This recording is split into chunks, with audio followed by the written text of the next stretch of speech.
Você está na encosta de uma montanha nevada. Uma típica segunda-feira, quando de repente você ouve o inconfundível estalo e estrondo do perigo natural mais impressionante da Mãe Natureza, se separando e descendo em alta velocidade na sua direção. Avalanche. Com certeza você está perdido, ou será que não?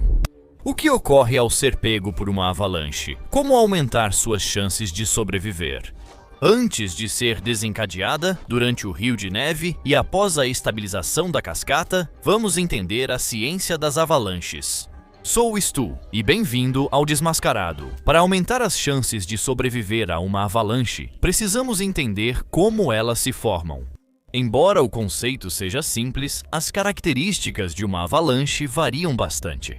Simplificando, uma avalanche é um fluxo rápido de neve, geralmente acompanhado de gelo e pedras, descendo pela encosta de uma montanha ou de uma colina muito íngreme. Elas são causadas quando o peso de uma determinada área de neve excede sua resistência estrutural, fazendo com que ela colapse ou caia e comece a deslizar para baixo sob a influência da gravidade. Geralmente ocorrem no inverno, mas podem acontecer o ano todo.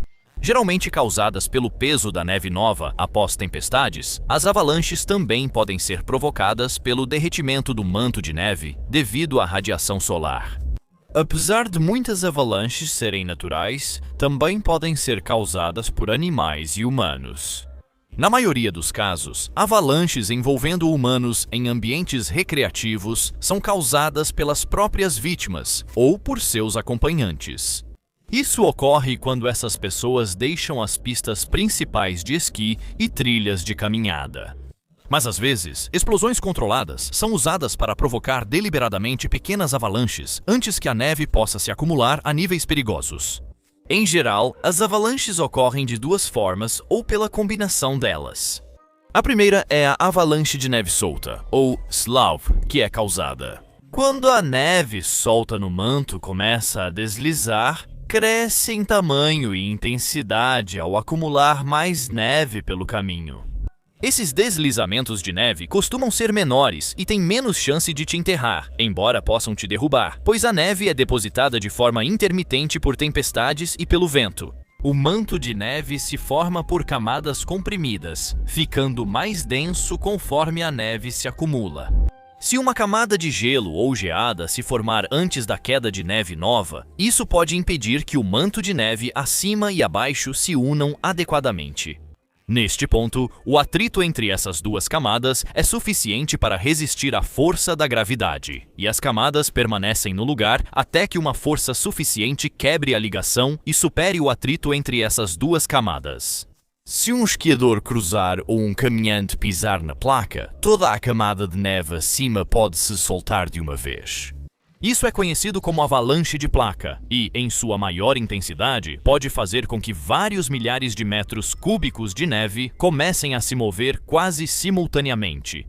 Avalanches de neve solta e de placa podem ocorrer com neve úmida ou seca, o que afeta bastante suas características.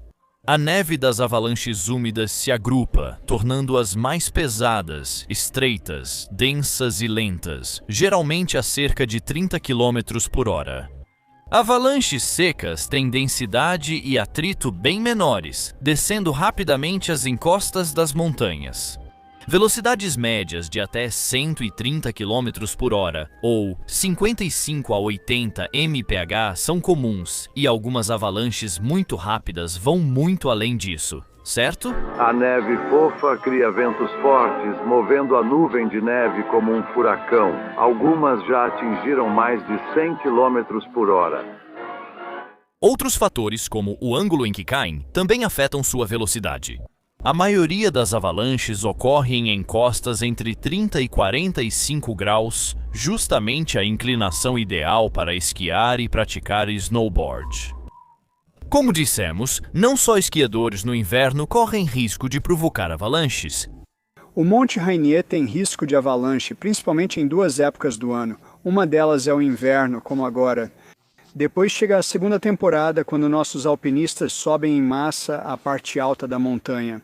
Com a chegada da primavera, o calor começa a derreter a neve, permitindo que a água penetre na camada que permaneceu o ano inteiro. Podemos ter a segunda temporada e ver grandes avalanches, Devido a essas várias variáveis, as avalanches variam bastante em tamanho e intensidade. Pequenas avalanches geralmente perdem força e param depois de apenas alguns metros. Uma avalanche de tamanho moderado pode percorrer algumas dezenas ou até 100 metros. Enquanto as maiores podem deslocar quantidades impressionantes de neve e percorrer até 15 quilômetros, muitas delas aumentando para mais de 5 vezes o seu tamanho original. As maiores avalanches provavelmente acontecem no Himalaia, a cadeia de montanhas mais alta do mundo, mas nunca foram medidas. Medir uma avalanche é muito difícil, caso já tenha tentado. De acordo com o livro dos recordes do Guinness, o maior volume já medido de uma avalanche de neve ocorreu nos Alpes italianos lá em 85 e foi composto por assustadores 3,5 milhões de metros cúbicos de neve. No total, pesava cerca de 100 mil toneladas métricas, mais do que o dobro do peso do Empire State Building. Desde então, outras grandes avalanches já passaram de 1 milhão de toneladas. As maiores podem arrasar florestas, destruir cidades inteiras e esculpir a paisagem. Elas também podem tirar dezenas de vidas de uma vez. Um assassino menos lembrado da Primeira Guerra Mundial foram as avalanches na frente austro-italiana. Nos Alpes, estimativas indicam até 1.000 mortos. Possivelmente, a avalanche mais mortal da história ocorreu no Peru em 70, momentos após um terremoto atingir a costa. Uma enorme rocha coberta de neve, do tamanho do Burj Khalifa, se desprendeu do pico norte da montanha Huascarán. A massa de rocha, gelo e neve desceu a montanha por quase 3 quilômetros, acumulando grandes volumes de neve, gelo, rocha, terra, água e árvores, formando o que se chama avalanche de detritos, que atingiu algo entre 50 e 100 milhões de metros cúbicos. Isso equivale a entre 1,75 e 3,5 bilhões de pés cúbicos, difícil de imaginar, mas corresponde a cerca de 40 grandes pirâmides de Gizé.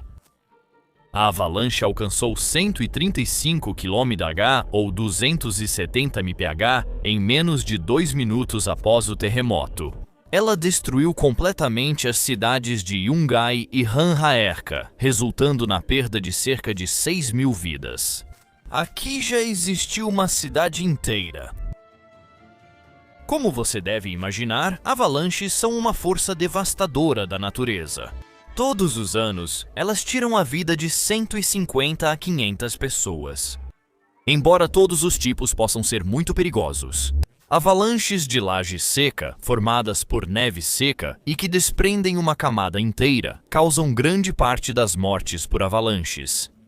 Essas geralmente começam de repente com uma enorme massa inicial se desprendendo, que então rapidamente se fragmenta e acelera a montanha abaixo. As avalanches são particularmente prejudiciais para a sua saúde de 3 maneiras principais. Trauma por força bruta. O rápido movimento de toneladas de neve e gelo pode facilmente causar traumas fatais ao atingir uma pessoa. Avalanches podem arremessar você contra objetos sólidos ou trazer algo sólido contra você, causando cerca de 1/4 das mortes por avalanche. Asfixia é a principal causa de mortes. Apesar de conter de 40% a 95% de ar, quem fica soterrado por neve, principalmente compactada, pode sufocar rapidamente. Hipotermia prolongada. Mesmo que você sobreviva aos primeiros perigos, o frio intenso pode causar hipotermia rapidamente. Então, como exatamente uma pessoa pode maximizar suas chances de sobreviver a uma avalanche quando um desastre de neve acontece? Muitos acham que avalanches ocorrem sem aviso, mas apesar de imprevisíveis, geralmente acontecem nas 24 horas após forte nevasca. Costumam haver sinais visíveis de instabilidade do manto de neve, como rachaduras que se espalham na superfície. Um som característico de umf causado pelo ar escapando de camadas fracas de neve que colapsam sob os pés. E qualquer indicação de que o manto de neve está esquentando, como neve derretendo nas árvores ou bolas de neve rolando espontaneamente morro abaixo. Se notar esses sinais, fique em áreas de floresta densa e terrenos pouco inclinados, se possível.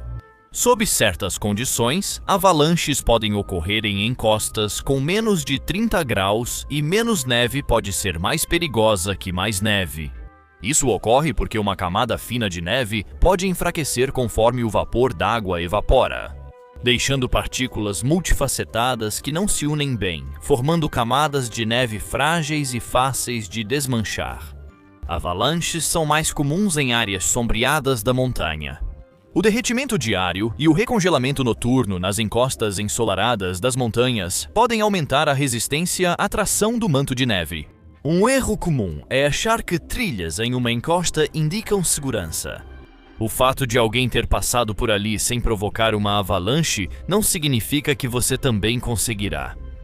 A área ainda pode estar instável e pode ter sido deixada em um estado particularmente delicado que você pode facilmente desencadear. Por fim, você deve saber que a crença amplamente difundida de que avalanches podem ser desencadeadas por ruídos altos, como gritos. Gritar é um mito total. As ondas de pressão necessárias para deslocar a neve instável estão na ordem das ondas de choque geradas por explosivos. Não adianta gritar no topo da montanha. Indo ao ponto, uma placa se solta perto de você. O que faz? O conselho depende muito da sua localização imediata em relação à avalanche, e os primeiros segundos são os mais importantes. Se estiver sobre uma placa de neve, tente pular para sair da área em movimento, preferencialmente acima da linha de fratura. É um feito físico que requer tempo, mas já foi realizado. Lembre-se também que a neve acima da linha de fratura pode cair. Se a avalanche começar acima e você notar cedo, talvez consiga sair do caminho a tempo. Lembre-se, isso só funciona se você correr para o lado, pois não é possível fugir de uma avalanche a pé. Avalanches aceleram extremamente rápido. Sob as condições certas, elas conseguem atingir velocidades de 129 km por hora em menos de 5 segundos, mesmo que a avalanche te alcance. Cada passo para longe do centro ajuda, pois ali a avalanche leva mais neve e é mais rápida que nas bordas. Se a mochila não for pesada, continue usando. Ela pode proteger seu pescoço e costas do impacto. O ideal é segurar-se em algo firme, como uma árvore resistente. Segurar-se em algo ajuda você a manter a cabeça acima da neve e evita que seja arrastado, mesmo que acabe sendo puxado depois. Adiar isso ao máximo diminui a chance de ser soterrado ou ficar muito fundo. Recomenda-se respirar fundo, manter a boca fechada e os dentes cerrados. A asfixia em avalanches ocorre principalmente pelo bloqueio das vias aéreas superiores ao inalar neve. Isso ocorre quando a vítima tenta respirar sob a neve e, em vez de ar, enche boca, nariz, garganta e pulmões com neve. Ao ser pego, fique de costas, cabeça fora da água e pés para baixo, acompanhando o movimento. Parecido com a posição de nado defensivo. Aliás, é comum ouvir o conselho de tentar se manter acima da superfície ao nadar para sobreviver. E fazer movimentos de natação na tentativa de permanecer sobre a neve. Apesar de ser mais fácil falar do que fazer, já que humanos são cerca de 3 vezes mais densos que a neve, há críticos dessa técnica de sobrevivência. Se você estiver nadando e o fluxo virar um bloco deslizante de repente, suas mãos ficarão longe do rosto. E é por isso que nadar leva à morte? Isso é comprovado pelo fato de que muitas vítimas de avalanche são encontradas com as mãos bem longe do rosto. Isso indica que elas não criaram uma bolsa de ar essencial para sobreviver sob a neve por algum tempo. Em 2008, essas críticas resultaram na revisão dos conselhos de sobrevivência contemporâneos, liderada pelo cientista de avalanches Carl Birkeland. A equipe observou que os conselhos de sobrevivência em avalanches variam conforme a parte da avalanche em que se está. Eles estudaram a física do fluxo granular em avalanches de placa seca e identificaram as possibilidades de escape em cada estágio. Quando a placa se rompe imediatamente, ela experimenta um fluxo laminar, o que significa que ela mantém em grande parte sua estrutura enquanto começa a deslizar pela encosta. Se estiver esquiando, talvez consiga descer com a avalanche em 5 graus e depois sair do fluxo virando para o lado. Caso contrário, tente se fixar na base cavando na encosta com as mãos, um picador de gelo, esquis ou bastões. Qualquer resistência que você conseguir oferecer vai diminuir seu avanço enquanto a placa acelera para longe de você. Enquanto a avalanche desce a encosta, ela se espalha e quebra a placa em blocos. Se estiver aqui, tente se afastar dos blocos sólidos e ir para a lateral da avalanche, onde o fluxo é menos forte. Entre blocos se quebrando e a próxima zona turbulenta, costuma haver uma abertura que expõe a superfície da base. Neste ponto, combine o nado de costas com um giro em saca-rolhas para se aproximar da lateral da avalanche. Quando esses blocos chegam à parede de Stort, parte mais baixa da fratura da placa, rolam sobre ela e criam uma zona de turbulência, onde a neve se mistura e gira. É nessa área que você deve começar os movimentos de natação. Tente nadar de costas morro acima enquanto a avalanche sobe a parede de Stoke e espere voltar à superfície. Além disso, aproveite essa parte e role o corpo 40 graus para o lado. Se você avançou usando essas técnicas, espero que esteja perto o suficiente da borda para fugir. Se não, faça o possível para desacelerar sua descida nadando, fazendo costas ou tentando se segurar na superfície. Isso será difícil, pois geralmente é a parte mais rápida da avalanche, mas faça o que puder para tentar evitar a cabeça da avalanche. Porque quando a neve rola em movimento, ela te puxa para baixo e sob a avalanche. Se fez o seu melhor, mas ainda corre risco, haja rápido. Quando uma avalanche está em movimento, a neve revolvida adquire uma consistência quase líquida. Mas assim que ela para completamente, toda aquela neve e gelo se solidificam instantaneamente no lugar. A neve na zona de deposição é de 20 a 100 vezes mais densa que a neve solta da superfície. Ela literalmente fica tão dura quanto pedra. Esse processo ocorre porque a neve é composta principalmente de ar. Quando a avalanche para, o peso da neve comprime os cristais, expulsa o ar e transforma o que era fofo em algo denso e duro. O atrito provoca derretimento e forma uma fina película líquida entre as superfícies. Quando os detritos param, o líquido congela rápido e cria ligações. Então, se você acabar soterrado, não vai ser como cavar por neve fofa, vai ser praticamente impossível cavar um túnel para sair. E mesmo que você fique preso relativamente perto da superfície, talvez apenas a 30 centímetros ou um pé abaixo da neve. Mesmo assim, isso pode ser centenas de quilos ou libras sobre você. Partes dos destroços de neve se solidificam quando a avalanche desacelera. O tempo é crucial e você deve agir antes que o movimento desacelere e pare. Enquanto puder, tente criar espaço ao redor da cabeça. A falta total de ar pode matar facilmente.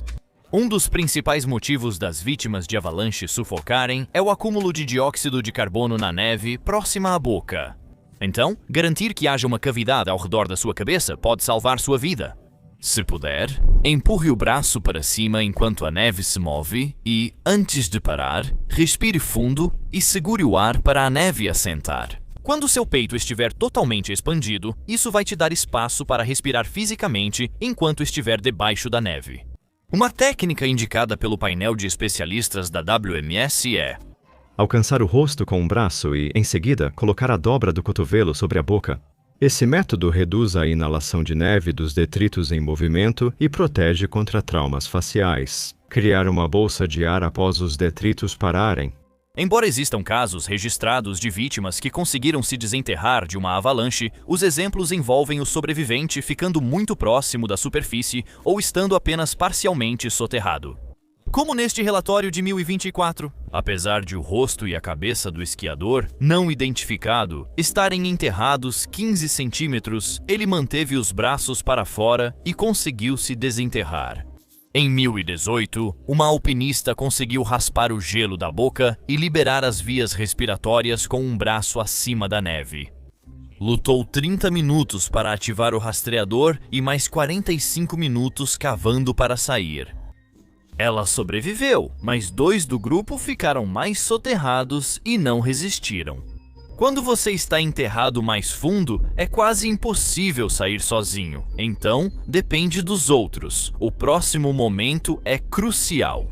Mais de por cento das pessoas sobrevivem se achadas em até 15 minutos, mas após esse tempo, as chances caem muito se ficarem presas por mais de 5 minutos. Somente 20% a 30% das vítimas sobrevivem e após 2 horas as chances de vida são quase nulas. Mantenha a calma e conserve energia. Se tiver um localizador de avalanche ou transceptor, isso pode ajudar os socorristas a encontrá-lo.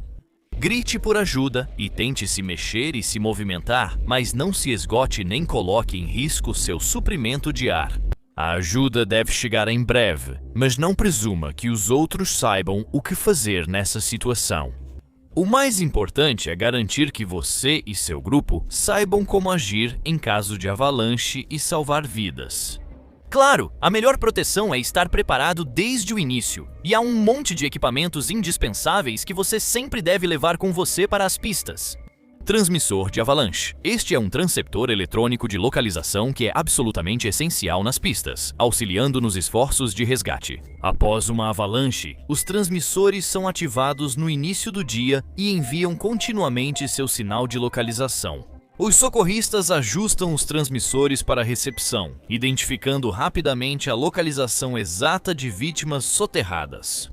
Se você for sair da pista e acabar em uma situação em que todo o seu grupo seja soterrado, sem ninguém por perto para testemunhar o seu problema, você também vai precisar de um rastreador de localização GPS, que pode enviar um chamado de SOS de emergência.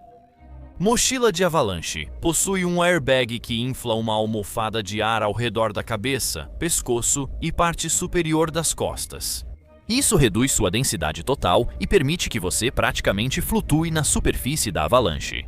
Esta é a única ferramenta que realmente diminui suas chances de ser soterrado. Sonda e pá de neve são para resgatar outros. Em caso de avalanche próxima, recomenda-se que os amantes da neve consultem os relatórios, identifiquem pontos de risco, mantenham distância no grupo para evitar que todos sejam pegos e fiquem atentos uns aos outros.